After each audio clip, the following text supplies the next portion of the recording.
Hello, this is Unlimited Splash, where we get better at Magic together through a new draft video every weekday, and today I'm so excited to get to play in another Arena Direct for a Marvel Superheroes Collector Booster Box. This is a very tough event. If we get 7 wins before our second loss, we get a box of Collector Booster Packs mailed to our house.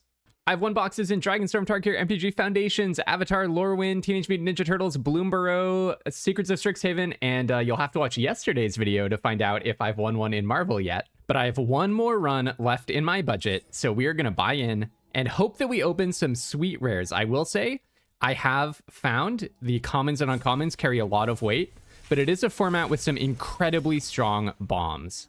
Okay, so there's plenty to work with here. So Avengers Assemble. This card, if you have the hero support for it, is absolutely fantastic. So it flashes in and is an anthem for your heroes, giving them +2/+2. And then at the beginning of your end step, if you attacked with a hero or a hero entered the battlefield under your control this turn, draw a card. Really, really good for sealed if you have the heroes. I mean, you could just open a pool without any heroes and then it's going to be pretty blank. But basically, in a deck with sufficiently many heroes, you should be able to just replace this card immediately. And it's an anthem. An anthem that has flash, so it also functions as a combat trick. It's like 3 cards in 1. Really, really, really good. Okay, Fin Fang Foom. It's been playing out not so well in draft, I believe. So 3/5 flying for 4. When you cast an instant or sorcery that targets an artifact or land, you copy it, and you can choose new targets for the copy. And this thing gets 2+1/+1 counters. So like that's a little bit of a niche situation targeting an artifact. But for example, if you have an artifact creature and you just put a pump spell on it or remove your opponent's artifact creature, you know, that's one case where this gets triggered. I think this is maybe a little bit slow, a little bit awkward for draft. In sealed, a 3/5 flying for 4 with upside is not that bad at all, especially in a format where flying is so good. Heroic Feast, you know, not the best card on the face of it. When it enters, you make, so it's 3 mana and you're paying for a food, but then you can crack that food for another 2 mana to put 3 counters spread across 3 creatures. And then if you have other ways of gaining life, you can turn them into counters. Not the best card on its face, as I say. Like the rate of 5 mana to gain 3 life and put 3 counters across 3 things, like I wouldn't play that card. But in sealed, also like +1/+1 counter synergies are not really where I would put all my money in sealed. Having said that, it actually has like played out pretty nicely against me in a few different spots. It makes it really hard to do combat when they can just pop a food at any time and then put a counter on 3 different of their creatures. So this card, and like there are little incidental bits of life gain, like the hero, the 2/2 for 3 that when it enters, draw a card and you gain 2, and then you get to put 2 counters on things. So like this, you know, this could be good. Like I could see this going in a green-white heroes deck with our green-white land, for example. But in pure rate, not my favorite card ever. Okay, Super Adaptoid. X2 for 2. Power is equal to the number of legendary creatures you control. When it enters or attacks, you choose another creature, and then it gets basically any evergreen keyword. It can get that from that creature, and it can get multiple of them at once. If you have one thing that has haste and flying, Super Adaptoid will get both of them. This card is not like a mega bomb, but there are a lot of legends lying around, and it goes in any deck. So I think this is actually a fantastic card to open and sealed, because I'm just going to play this. Like 100% guarantee whatever deck I end up building is going to have Super Adaptoid in it. So it's not like the best rare you ever saw, but that does mean that it's a really nice one to open and sealed because of its flexibility. It doesn't require anything of you to put it in a deck. Although it is not good if you don't have the legendary creature support to make it big, or the keyword support to make it like have keywords. If this is a 1/2 for 2 with no abilities, yeah, that's not good. All right, what else do we have? So Ultron, I mean, this is like all the things that I said about Super Adaptoid, but a little bit worse. You really do need the cards to go with Ultron. On its own, a 2/4 for 3, not a great stat line, but actually not that terrible a stat line. We've actually seen 2/4 for 4 Menace specifically overperform in several recent sets. So 2/4 for 3, you know, I don't hate it. When another non-token artifact enters, you can pay 2, and then you make a token that's a copy of it. Now, an awkward thing is it doesn't go with Super Adaptoid, right? Because this one's a legendary, and it doesn't say that the token is not legendary. But anyways, if I have some artifacts, you know, that'll be cool. Maybe there's a Fin Fang Foom Ultron artifacts thing that we could end up doing. We have a green-white land, and then, but also, I don't think this is a very good card for sealed. Honestly, this is not like Super Adaptoid where it's just going to go in any deck. This really needs the artifacts to support it. Okay, Daredevil, 3/4 for 2, a white and a red. Vigilance, haste. Yeah, that's some keywords from my super adaptoid, right? It's also a hero, so that goes with Avengers Assemble. So this is looking pretty Boros-y, actually, isn't it? These rares. You may look at the top card of your library at any time. When you attack, you can exile the top card of your library. If it's a hero, gets +2/+1 until end of turn, and you can play that card. This is a fantastic card. I got to play with this in one of my sealed practice runs that I jammed like all week last week. Very, very, very strong card. I love Daredevil. It does have to specifically go in Boros, but Boros is a perfectly fine color pair in the format. Okay, and then finally, Taskmaster. I found this card to be really good too, but very conditional. So it's a 3/5 for 4. At the beginning of your first main phase, it becomes a copy of a card.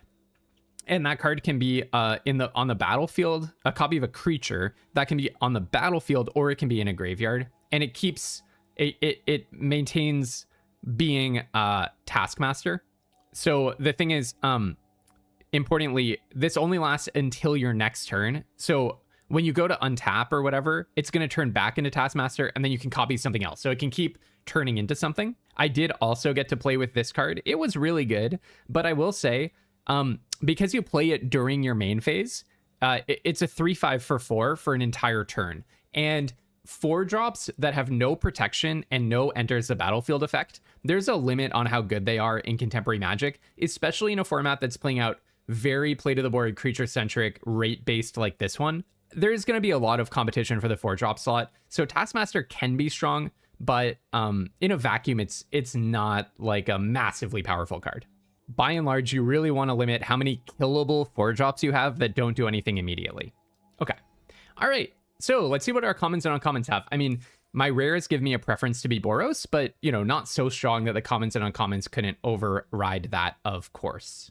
All right, so our white, okay, Crowd of True Believers, I did not like this card, but I think just being a 1-drop in white just is so good in this format that it ends up being good. Panther Pounce I kind of like. I mean, one of the weaker white commons, but still perfectly playable. Worst case scenario, you can cycle it. Yesterday, it did a lot of good work for me. Shield Spike It, massive overperformer in the format. This is a format where just sticking a little bit of equipment on a flyer is good, which really reminds me of 2023. We had a long streak with Lost Caverns of Ixalan, MTG Foundations, to a certain extent, Phyrexia All will be one. We're just playing a 1-drop, putting an equipment on it and bashing in was just like unbelievably strong, or playing a 1-power flyer and doing it. This is another one of those formats, okay? All right, Agent of Atlas, I like this card. I mean, 2/2 prowess for 2 is perfectly fine. Brave Brawler as well. This is even better. This is a really, really good one. Hero in Training is probably the best common in the format, in my opinion, the single best common in the format. Kree Commandos is kind of acceptable. It wears the Shield Spike It well, but other than that, not like an outstanding card. Red Guardian is an outstanding card. This is just fantastic. It often just kills their best card for 3 mana and gives you a 2/2. Luke Cage is like the rare bad white uncommon. But I mean, we could conceivably play it, and it looks like we have great support for our Avengers Assemble. Burrow Backup, another one of the top commons in the format. Look, I'm not a fan of a 4/4 for 5 Flying Vigilance Air Elemental, but having said that, I think just being in white makes it perfectly fine. I mean, it's still a 4/4 do nothing, right? 5-drop, like we were just talking about, even worse than a 4-drop that's killable and doesn't do anything. And the ability doesn't matter that much, but in a pinch, I mean, you know, it can end games of sealed. 4 power on a flyer in sealed is way better than the same exact card in draft. Okay, you guys, I'm sorry. It's a heat wave, and I'm going to need to turn on my air conditioner. I've been trying not to in case it decreases the sound quality, but I can't handle it anymore. I need air conditioning. Okay. All right. Hopefully that doesn't sound too much worse, though. Okay. Okay, looking at our blue. Aerial Doombot I like quite a lot. Kid Loki, look at the number of blue cards that we have. I almost think our blue is like mercifully bad, given that we have no blue rares, and that would be so tempting. But okay, Kid Loki. Each creature you control that has 1 or more +1/+1 counters on it this turn has hexproof. That got a +1/+1 counter this turn. When you draw your second card each turn, put a +1/+1 counter. Intensely synergistic. I mean, 1-drops are 1-drops, but intensely synergistic, not what sealed usually calls for. Love the Futurist Forge. I really want to play more of this card. Hydraulic Helper, like so bad. D-Power, I am Iron Man. So we have some amount of like combat relevant stuff. Mr. Fantastic. When 1 or more tokens you control enter. Wow, my blue is horrible, actually, which is kind of a relief because, I don't know, I kind of want to play like Fin Fang Foom and stuff. So it would have been kind of sad if I got pulled in the direction of blue.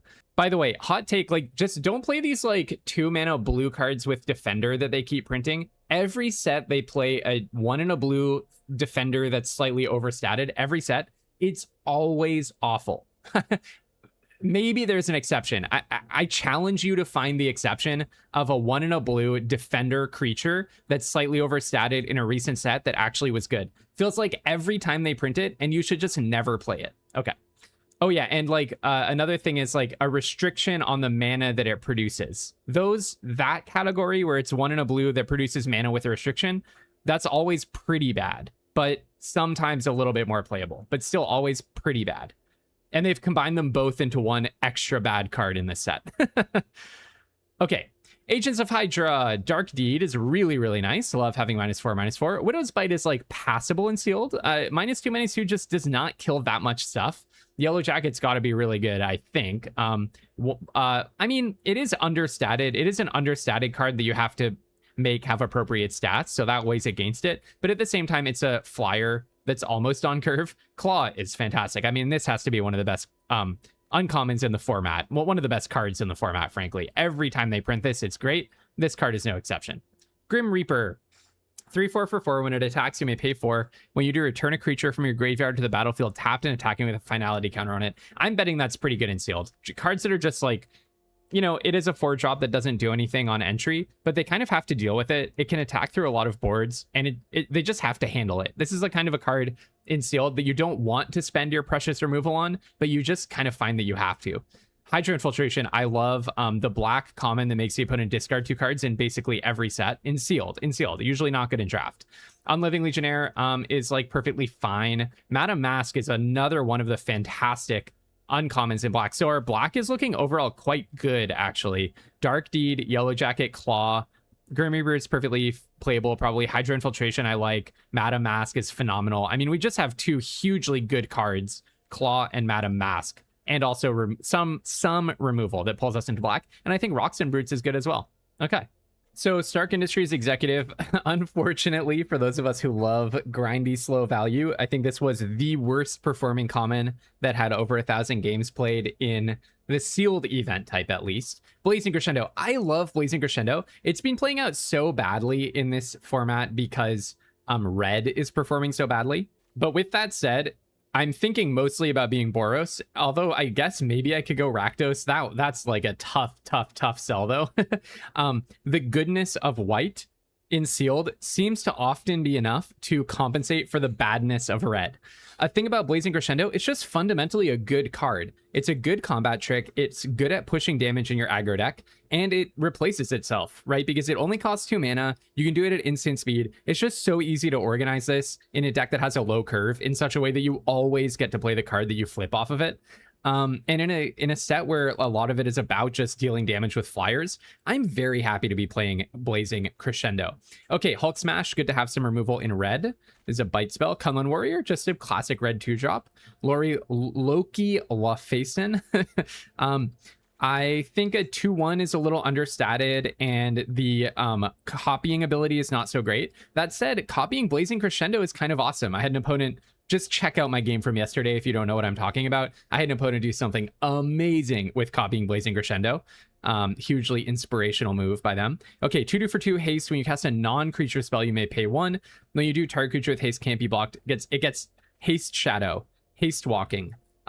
Blazing Crescendo is something that could be used to push a lot of damage with speed, so worth thinking about. Evil Thrall, I know it's been playing out really badly.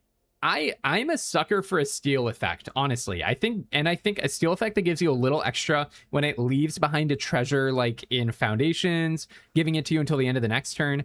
This has a place, absolutely, in a highly aggressive deck. I'm also ignoring Hawkeye's Bow. It's not unplayable. You can just stick that on a... Maybe if I had some more flyers, I'd be more inclined to play it. Maybe sticking it on an Aerial Doombot or something is actually strong, though, right?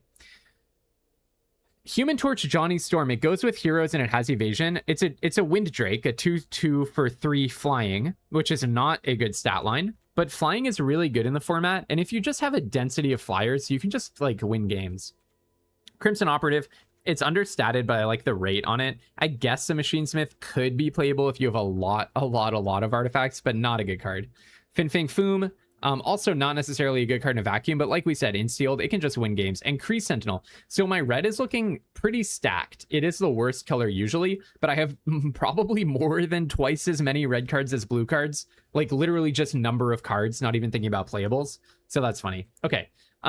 In green, Giant Growth is not a card I'm looking to play. Go Nuts is fantastic, though. Always happy to play Seeds of Hope and Sealed. Serpent Specialist, I don't like that card very much, but like you can play it. Claim the Kingdom, I do not think this is going to make any deck I play. Knights of Wundagore, really not what you're looking to do in Sealed. Synergistic +1/+1 counter stuff, same with this one. Undercover Scroll, top common in the one of the top commons in the format. Heroic Feast, I mean, we talked about that one. So really, really disappointing green. There's a Pet Avengers, I guess Restorative Technique can help you splash, and a Savage Land Dinosaur. My green is looking very weak overall. I mean, if I boil this down to cards that I'm actively happy to play, it's like Go Nuts, Undercover Scroll, Pet Avengers. It's kind of, I mean, I guess Tigra, no, not Tigra. Yeah, it's like those three. That's like, and Savage Land Dinosaur is fine. So those are the cards I'm happy to play in green. This pool's shaping up to be pretty simple in my view. Okay, US Agent. I wasn't sure how it would play out, but it's just a classic 2-for-1 in the end. Classic 2-for-1. It's a classic 2-for-1. It has basically appropriate stats as well.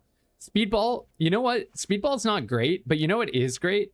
Speedball plus Blazing Crescendo. Flip 2 cards, give 2 things +3/+1. Or no. Sorry. Speedball doesn't copy, it just reorients. So you flip 1 card, give 1 thing +3/+1, but then Speedball gets +2/+2 from it. That's how that works. Yeah, sounds awesome. I actually think I might play that. I really like the Abomination. I think this card's super solid. It's just really good at pushing damage. We talked about Daredevil. I just want to play Boros aggro. I even have a Boros Dual Land. I do have a lot of potential stuff for splashing. Spider-Man's perfectly solid. Flash, Vigilance, Reach, Save a Creature. Yeah, perfectly happy to play that. Avengers Tower. This might be one of the best cards in the format. Mark my words. I don't know yet, but it just looks so good. It costs you basically nothing to put in your deck because it's a land. And it just like will win most of the late games that it shows up in if you have a reasonable density of heroes, which I have a huge incentive to do already because of Avengers Assemble. So very happy to see that one show up. Beast is like, okay, I actually don't hate Beast and Sealed. And Black Panther, if I did green-white, but I just don't think I'm going to do that. Triple AM Synthoids, very happy to play Super Adaptoid. Ultron Drone is like edge case playable. Oh yeah, of course Taskmaster is really good. Sure, let's put this on there just to look at it. These could go in my deck if I have artifact synergies. Maybe if I really want to play Ultron, or if I'm short on 2-drops, but they're not aggressive 2-drops. It's not an aggressive 2-drop is the problem. And I do actually have a lot of dual lands, so we do have lots of tools for splashing if we want to, especially centered on red and white. All 5 of these lands, and of course this one as well, are all red and or white. Okay. First, let's look at the deck to beat. I mean, I really just want to play Boros. I think we can pretty much rule out my blue. There's basically no reason to be blue. I was very unimpressed with my green. It's hard to rule it out completely because I just have a lot of green cards. But I think the next biggest contender would be black, just because I have both Claw and also Madam Mask and some pretty solid playables other than that. But I think first, let's just look at green-white, see what the deck to beat looks like, and then see if we can beat it. I'm sorry, red-white. Look how many cuts I get to make. This is awesome. I have to make 15 cuts now. Okay, so the core of the deck, it's a little bit less impressive than I'd hoped it would be. I do have like a lot of really good white cards. Avengers Assemble is super well supported. I end up with 11 heroes. I think Fin Fang Foom is good in the deck. Daredevil is awesome in the deck. Avengers Tower also is therefore super well supported. It's not quite as fast as I might want. Maybe I cut like Abomination and put in Loki or something. That seems like I'm taking a hit in power level, but this could be good just to like always be playing down on turn 2, always have targets for Blazing Crescendo and Shield Spy Kit. Loki is a villain apparently. This is how much I don't know about Marvel. Maybe it's like Kree Commandos instead, but yeah, I mean, it looks fast. It looks fast. So, and it has pretty good evasion as well with like a few flyers. So it looks fine. It does not look amazing. I don't look at this and think like, oh yeah, we're going to get a box. This is it. So maybe let's look at maybe something a little splashier. So this is what green-white looks like with a minor red splash. Oh, I didn't fix the mana here, but I think the mana are actually pretty darn good. Yeah, like I just get a lot of free fixing into red, so I can run my Daredevil. But a few things worry me about this one, actually, maybe even more than the other one. One thing is I'm really short on removal. Here I have Go Nuts as my only removal. In the other one, I have the Hulk Smash Bite spell as my only removal. So maybe I would want to actually be splashing into black. I mean, what removal do I have in the whole pool? I have Trickster's Stratagem, Dark Deed, and the Widow's Bites. Go Nuts. That's my only removal. So that really suggests to me splashing is not going to solve the removal problem. I guess Abomination is actually removal, now that I think about that. But yeah, one major feature of this makes me think it's worse than the Boros deck, which is my 2-drops are really weak now. Like Tigra and Knights of Wundagore have essentially no support. They're just understated creatures. The curve is a little bit slower. I have to run some more clunkers like Hulkling. Not super convinced about Serpent Specialist. I do have the same hero count, and Black Panther gives me even more hero synergies, but in a vacuum again, this is just stacking another 4-drop with no ETB into the deck. So I think I'm preferring the red-white. Also, the splash does just introduce one more way for things to go wrong. I'm going to look at one more build. I know it's been a long deck building phase here, so I'm going to look at one more build, probably a much splashier one, and then we'll make up our mind. So I tried to look at some options without white, but they all just looked really bad. Then I thought this Orzhov build comes like kind of close to the Boros one. I think I prefer it over green-white because it gets me removal and has individually very powerful cards. Claw, Madam Mask, Hydra Infiltration. So there's that to say about it, but it has way worse support for the hero cards. Daredevil, which I have to play on the splash, Avengers Assemble, Avengers Tower. So my best cards get way worse than they are in the red build. And it plays slower, I think, and doesn't really give me compensation in terms of like bomb power. Yes, I have strong uncommons, but it's not like it adds a bomb, and it actually makes my main bombs worse. So I'm going to go with red-white. All right, I think I'm just going to go with this. I think having the flyers with the shield spy kit and, really good hero synergies and a lot of 2-drops, it should just play out quickly and reasonably evasively. I have some good bombs to draw. And I don't have any removal, but I'm not going to have any removal in any color pair. So, all right, I'm just going to run with this one and see how it goes. All right, hard to complain too much about any hand that has Shield Spy Kit on 1, Hero in Training on 3. A little awkward to have nothing to do on turn 2 with so many 2-drops in my deck, but hey, opponent's on the play. We have 2 turns to draw 2-drop. Reasonable chance of that happening. All right, I'll keep... Surveillance room. We're going to be surveilling something. Surveilling a shield deployment drone into the bin. They also thought for a long time about whether to keep their hand. By the way, Human Torch is probably what I'm going to play on 3. So I'm thinking they are, and this is not a land with any color. Okay, drawing a second Blazing Crescendo is not the 2-drop I had in mind.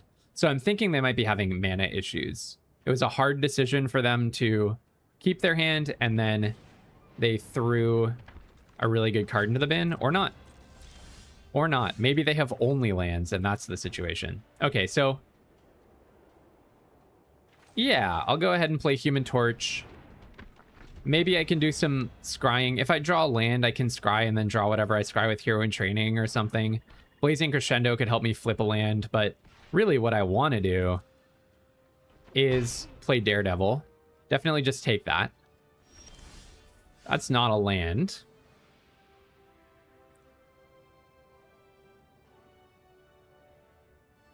Okay, actually, yeah, maybe I just play the Hero in Training. I don't know, it seems like maybe they have a counter. Yeah, it seems like maybe they have a counter spell. Or flash or something. They might be flooded, and that could explain... no, if you're flooded, you would keep the shield deployment drone. They have something going on, so I'm just gonna not run out my Hero in Training. And give them basically a 2-for-1. Yeah, they had something going on, clearly. Okay. So that doesn't matter so much to me because it's not the Human Torch that was like amazingly good. It's the it's the shield. So I'm going to discard a Blazing Crescendo to try to draw a land. Okay. And then ping them for 1, and then play my land. And then re-equip the shield. Yep. We'll see how this all works out, but that felt pretty good. Yeah, maybe they're flooded? Doesn't seem like they're having mana problems. I wonder, why didn't they keep this on top? That's mysterious to me. It's such a good card. Their card quality is extremely high so far, actually. All the best commons and uncommons in the set. All right, ping them for 1. Well, I'm not going to play into your counter spell. So I'll go ahead and play my land first. Then let's play Hero in Training. Actually, do I attack first? Yeah, I think I attack first. In with the Kunlun Warrior. That's probably good, right? That's probably a good card to draw, actually. It does mean that Blazing Crescendo would exile it. But you know what? That's okay. It does mean that I don't get to play it off of the Blazing Crescendo. So I played the land first so that I had the option of playing Hero in Training without getting countered. Depower. Okay, so I still get to kill Hero in Training. So I like sequenced all of this really awkwardly. But I think it actually made sense to just try to play around the counter spell. And yeah, I have until next turn to play my Avengers Tower. I didn't need it like this turn or anything. Okay, King comes down. Okay, ping you for 1. This card's doing a lot of work. So maybe we start with a Daredevil. So actually, I start by playing my land because they're still representing the counter. They can counter unless I pay 4 with Teamwork. So let's see if they want to. Okay, I don't think that they have the counter at this point. They keep not countering anything. All right, and then I think let's move this over to the Kunlun Warrior because I don't really care if Kunlun Warrior dies. Attack with the Warrior and untap it. Panther Pounce. Do I want that? Panther Pounce actually could be good, I think. +1/+0 evasion, draw a card, push some more damage. That Human Torch is actually like doing a lot of work. Maybe not. That's actually I can untap Human Torch, or can it not be untapped? It can't be untapped. I'm gonna go with no. I'm gonna go with no. We'll see if that was a good move. They don't seem to have, like, Colleen Wing can absolutely go off, but they don't seem to have ways of buffing it or ways of triggering it. So let's see if we get to kill King. We do. That's pretty nice. Yeah, so all that I lost there was a 2/2. It's the equipment that make the card so good. Still don't think that they have the counter. I'm guessing, I don't know. I don't really know how to read the way that they're playing. Maybe they just had like all 3 drops. Maybe they had like Spider-Woman and double Hero in Training or something and a depower. Oh, you had another King. Okay, I get it. Hopefully it doesn't get to attack. When it attacks, it connives. When you draw your second card, each opponent loses 1 and you gain 1. So I could play Daredevil and get an attack in.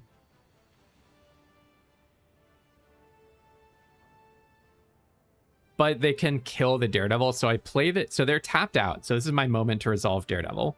Play Daredevil. I can equip both to it, making it a 4/5, then a 6/7. Is that right? 6/7?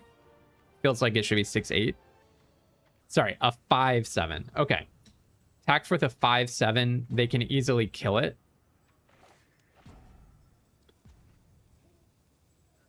So I think let's just put this on. Does it matter to put it on US Agent? That would make it a 5/5. And then they can just double block like this for 6 toughness. So either way, it just trades with King. So it would be better to put it on the hero. That makes sense. I think. I'm under some time pressure here, so I could be like not exactly thinking clearly. Having to think a lot. Okay, that's pretty nice. I think that's pretty good. Destroy target creature that dealt damage this turn is an option on the table for me. Okay. Then I'll just go ahead and play the Asgardian Citadel, right? This flips for 4, so... And I want to keep my Hulk Smash on top. And then I'm not going to re-equip. It shows that I have something. Maybe it shows that I have something, but because I equipped a hero in training this turn, maybe it doesn't. Maybe it doesn't show that. Because that might just look like that's where I want the equipment to be. Okay. This Human Torch has him on a 15-turn clock. Pretty awesome. The Sentry. Okay, the Sentry. Okay, we know what our Red Guardian is going to hit. Also, I can untap it. Okay, yeah, that's a nice combo. Wow, their pool is bonkers. Shield Deployment Drone, Hero in Training, another Hero in Training, the Sentry, Justice, Spider-Woman, Colleen. Hold on, you're not going to bounce my 5/5 Indestructible? Oh, you are going to Spider-Woman the 5/5 Indestructible? That seems like a mistake. That seems like a mistake to me. Oh, this cannot be destroyed. Okay. All right, go to my turn. Yeah, cannot be destroyed is an issue for me, right? So how do we want to do this?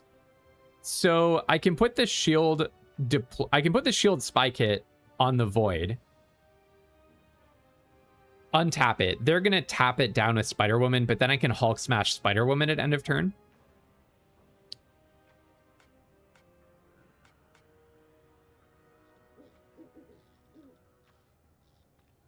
So I think I re-equip Shield Spy Kit onto this thing as step 1.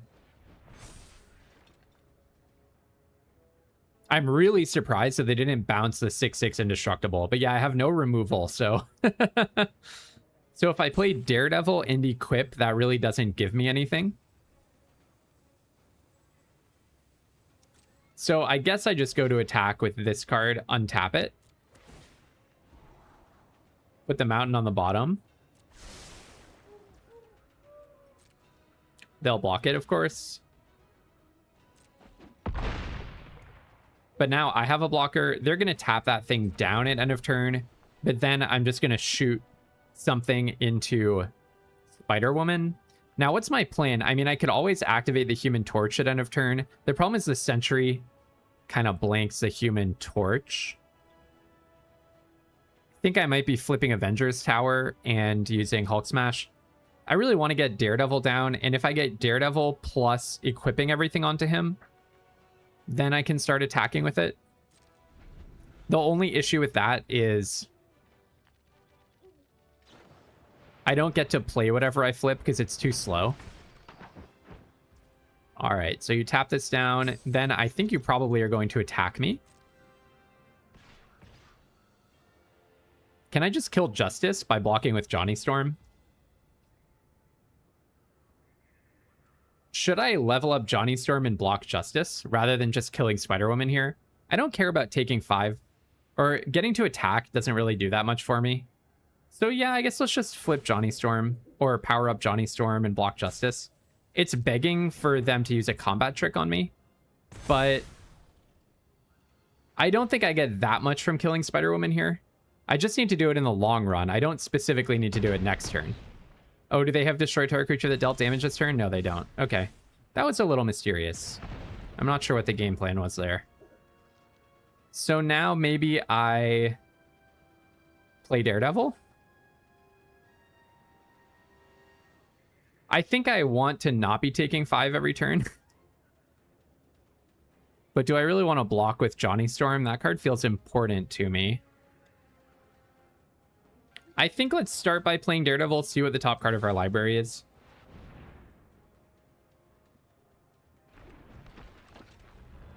Wow, that's pretty bad. So yeah, now maybe let's put Shield on Human Torch. Probably I do just play the land out. I'm going to put the Shield on Human Torch. I don't exactly know what they have. I'll attack with Human Torch. If they could kill it, they probably would have killed it last turn, I'm guessing. So scry this to the bottom. And then let's see what we get with Daredevil. Okay, well, exile that with Daredevil. I wanted to play the land to get around counters. But yeah, I just exile it. It's not a hero. I guess there was no reason to play the land yet, but that's okay. I don't think the extra land is going to make the difference in this game. So they're blocking to just preserve their life total, I assume. Are they able to kill it? That would be really inconvenient. Panther Pounce. Oh, it wouldn't have killed Human Torch last turn, but now it does. Wow, I really wish that that were destructible, given that I have 2 things that could kill anything that's not indestructible. Oh, that's too bad. And you get to put a counter on Kaleanwing and Scry. Yeah, that's pretty bad for me. So I guess I should have also moved the Sturdy Shield. I didn't think about Panther Pounce. What a random thing for them to have. Okay, well, before this dies, while they're tapped out, let's go ahead and just... Oh, I can destroy their clue. That's kind of funny. That actually might be worth doing. This means that I cannot play Red Guardian, though.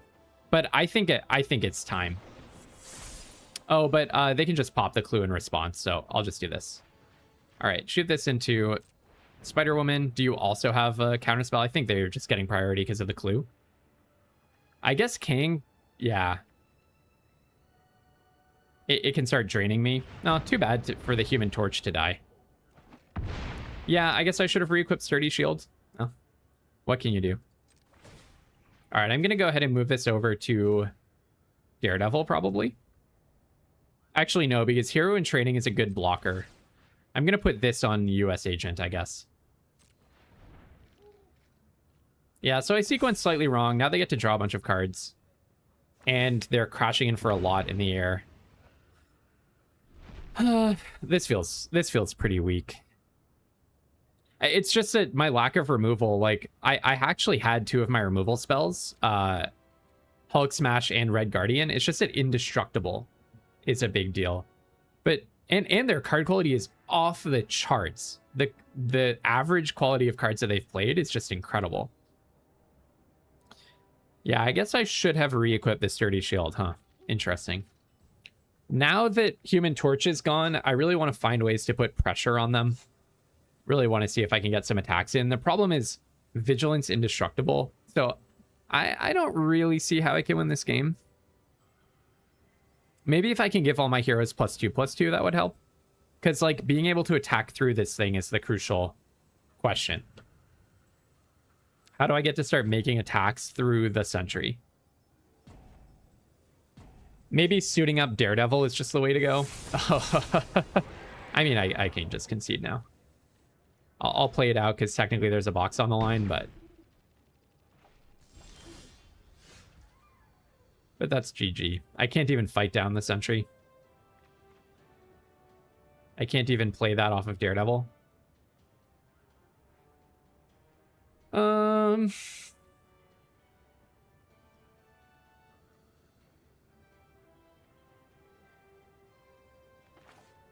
Yeah, I mean, that's GG. I'll play Captain Marvel. I guess I re-equipped to have a blocker. Oh no, it's not even a blocker because they killed my +1/+2.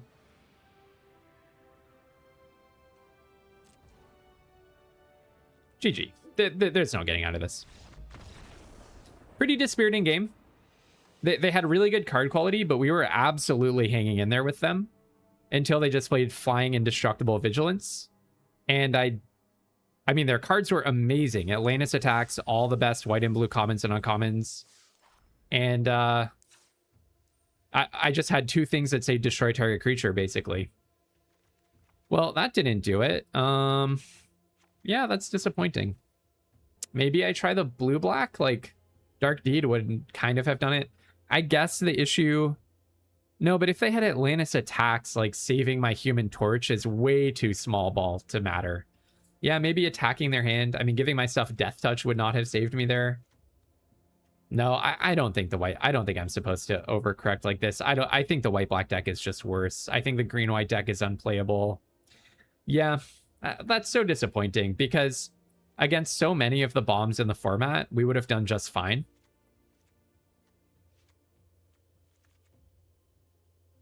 But Indestructible Vigilance. Yeah, but I think, I don't know, maybe Evil's Thrall? I don't think so. I think I'm putting myself in the best position to win in my pool. 0-1. That was brutal. Because I felt very, very comfortable in that game, even after they played the flying vigilance creature. But they just had the absolute... They had the absolute, you know, definitive list of best commons and uncommons in the format. Every card was one of the best commons or uncommons in the format. So the hits just kept coming. So it really wasn't the one bomb alone. It was an incredible card quality to support it with. Oh well. Just try again next time, I guess. All right, Kid Loki. Teach me why I should be playing the Kid Loki that I have in my pool. The amount of blank that Red Guardian is when the only card that's doing combat. Oh my goodness. Yeah, well. Going down in flames today, I think. I guess I can Red Guardian that Loki. Let's just look like we're going all in on aggro so that they're not anticipating a Red Guardian.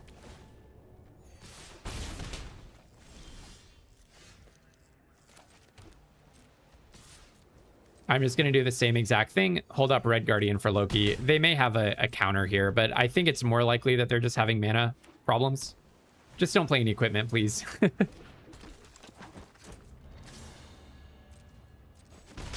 Okay, they perceived the danger that they were in. Unfortunately for me. What do I do here? Let's start by going in with speed. I could have given it haste.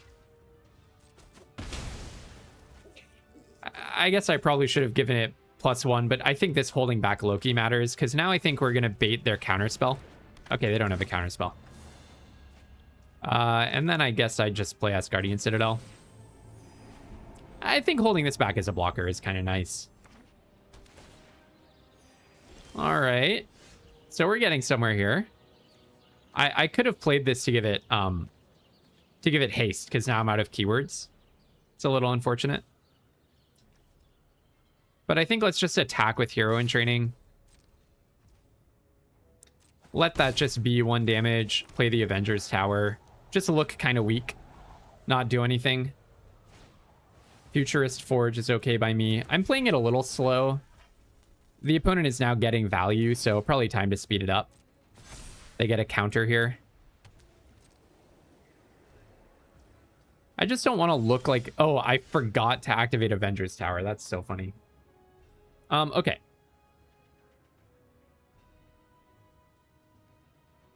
Do I put all of my cards in one basket? I think what I'm going to do is play Super Adaptoid. No, you know what I do? Yeah, okay, let's play Super Adaptoid. See if it resolves. Oh, Futurist Forge, they can actually pop it, so that did not matter. Yeah, there's no keywords left. This is an ability you control. But yeah, okay.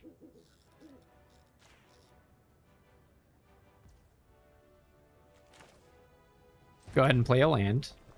Yeah, so teamworking Hulk Smash to destroy the Futurist Forge doesn't matter because they're just going to draw 2 cards. I'll attack with Hero in Training.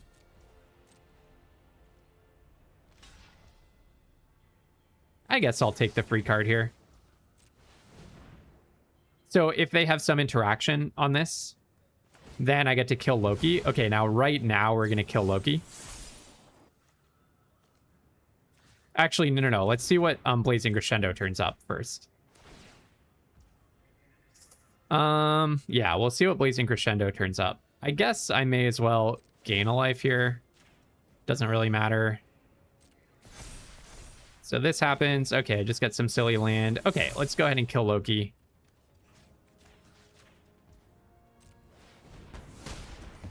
Get rid of that. Trade with Kid Loki. All the Lokis are gone. Too bad that maybe playing out Super Adaptoid is just a bad move. Field Spy Kit, you say. Put it on the Captain America. All right, well, that is going to get Red Guardianed. Okay, play a land.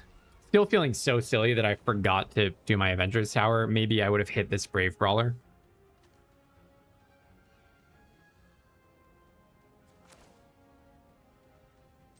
I'll just go ahead and play Brave Brawler. I don't think they have a counter, so I think I'm free to just play Red Guardian after they attack or at the end of their turn. Even though, unfortunately, it deprives me of getting to give Vigilance to Super Adaptoid. All right. In they go. Resolve. I'll take it. One on the bottom. That's what we like to see. Take the damage.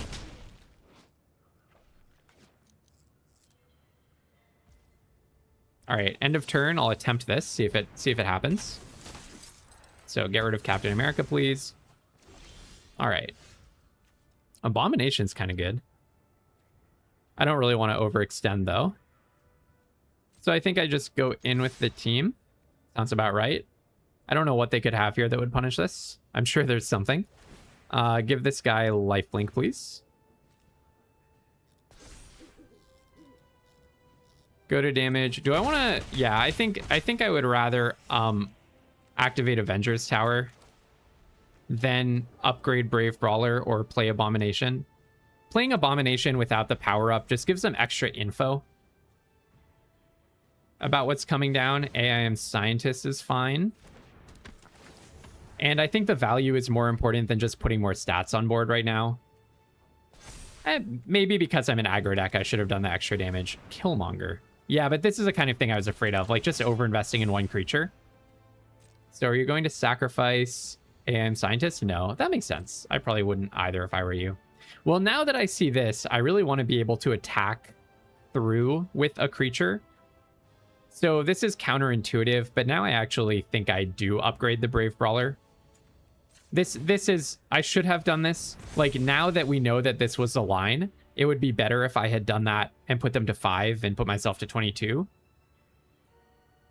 But you can't predict the future, and I think there was a strong... If they hadn't played multiple 4 toughness creatures, then that's not what I was going to want to do. Yeah, I'm going to fight AIM Scientist, attack for 5, lifelink. Okay, so we're still in it, but it's tough going here. It's tough going. I mean, I blundered in at least one way, forgetting to activate Avengers Tower, forgetting to activate the 1/2, so maybe I better get up, stretch my legs, and not blame my deck. It's an aggro deck. Games are going to feel scrappy. One small issue that's been concerning me is that I've been drawing a lot of early Blazing Crescendos and not a lot of early 2-drops. Like, I've been missing a 2-drop, I think, both games. So I'm cutting one Blazing Crescendo for Loki, which is like, I think literally the only 2-drop in these colors that I'm leaving on the sideboard. I could also do AIM Synthoids instead of Loki. Actually, that might be better. It could be better. Nah, it's an aggro deck. Let's just go for the higher power creature. Yeah. Definitely not perfect, but I need to have a 2-drop. If my aggro deck is not finding 2-drops, that's putting me in a position to lose, to be on the back foot and potentially lose. All right, I like Kunlun Warrior here. Love having a Red Guardian. Human Torch. It looked it was pretty nice the one game when we had it. So I'm happy with this hand. I do have a 2-drop. I think I'll probably pitch Captain Marvel, honestly. I don't think that card's very good anyways. And it's just a long time before I'm going to get to play it. I guess it is my only other hero for Human Torch, but I could also just pitch the Blazing Crescendo on the theory that that will also be a while. But yeah, definitely a keeper, for sure.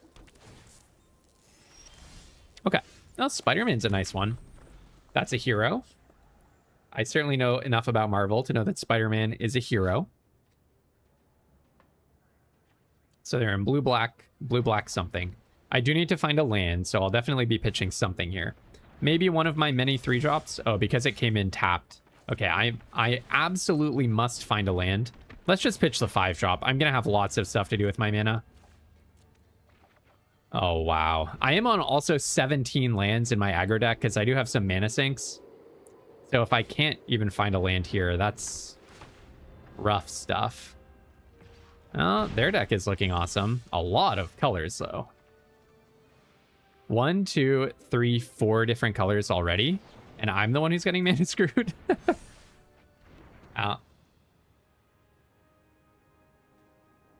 I mean, playing 17 lands in a deck that has like only 2-drops in it, and I even pilfered, and I Blazing Crescendoed. And I think I'm on the draw.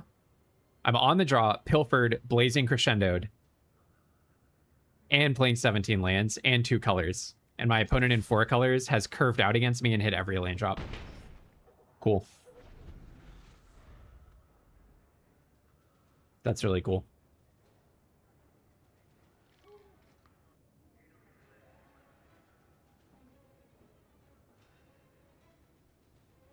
You really don't have anything. You really don't have to do anything to win at this point, my friend. You you have a hero in training, an aerial doombot, and you've hit all 4 of your colors already. And I'm mana screwed to an extreme degree.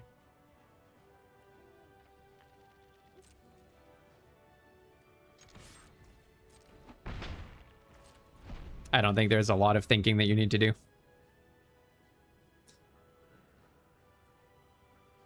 So technically, I guess I could have played the 1-drop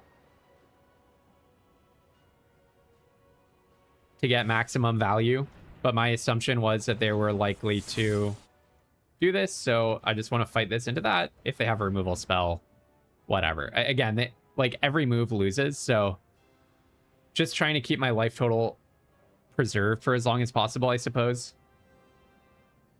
is the name of the game. Attacking, I was trying to just kind of look defensive. Or rather, look defenseless. Night Nurse. Yeah. All right, let's do some deck tech. Is there something better in this pool? Because this was... I mean, I think I would... In a best of 3, I would not bet against my deck, against the 4-color deck. My hand was absolutely packed with action. I kept it hand with it both colors, a 2-drop that pilfers, and a Blazing Crescendo on the draw, and couldn't find a land in the top 1, 2, 3, 4, 5, 6 cards, is that? So that's not going to happen too often. I never saw Avengers Assemble. When I saw Daredevil, it was like weirdly awkward. Never saw Fin Fang Foom. Super Adaptoid was really awkward as well when I played it out. Rarely saw my 2-drops. Let me show you what green-black looked like to show you why I was like so committed to playing white. So the curve is like so goofy. A bunch of the creatures are synergistic with synergies that just don't exist in the deck. I guess on Living Legionnaire is really more like a 7-drop. You don't want to play it as a 3/2 flyer for 4. So it just is like, it just was like pretty goofy. And then maybe black-white gave me a better chance, but I don't think so, because look, we never saw Avengers Assemble. If we had ever seen it, it would have been absolutely amazing. I had all these hero synergies. Like, I also never activated the Avengers Tower, but that was my fault. It actually probably should have got us a card in one of those games. I never saw, like, more than 1 flyer at a time. I mean, the first loss was to a good deck that was piloted well, but it's so cheesy to lose to a single indestructible creature when you have 2 effects in your hand that destroy target creature. And you know, maybe I did misplay by not thinking specifically about Panther Pounce. The fact that they hadn't killed my Human Torch when they really would have if they had the ability to made me think that they couldn't. But the Panther Pounce was the one thing that would give it +1, but not +2. To kill it, to bridge the gap between their 5/5 and my 6/6, when it couldn't bridge the gap between their 2/2 and my 5/5, or their 3/3 and my 5/5. It's that 1 damage difference that made it that made my read bad. They specifically had something that increased the power by exactly 1. So if I'd thought that, maybe I would have known to keep it out of combat. But then they still would have had the Panther Pounce for later. So I don't really think. I mean, I would have been blocking with the indestructible creature from then on after I killed the. Yeah, whatever. And then that last loss was just whatever. I mean, you know, Ben Sek got mana screwed against me 2 days ago. There was someone who got mana screwed against me yesterday, and I picked up wins in both of those cases. So fair beats that it happens to me. Anyways, if you want to see a run that goes better, I won't spoil the ending, but a run that goes better, make sure you check out my run from yesterday. That was a better one. But that's definitely going to do it for me for this event. And you know what? 3 entries. One of them I got back half my gems. One of them, it went better, let's just say that. And then this one, get back nothing. It's not terrible rate. Still worth the entry, but that's definitely going to do it for me. This is the last one I'll post. On Monday, depending on how much time I have, I'll either draft or I will go back and like analyze some of these games, because some of them were pretty cool. Not the most recent one, but maybe game number 1 in this video and some of the games from the last video. All right, so until Monday, have tons of fun playing Magic. If you do go into the Arena Direct this weekend, good luck, and don't be afraid to splash.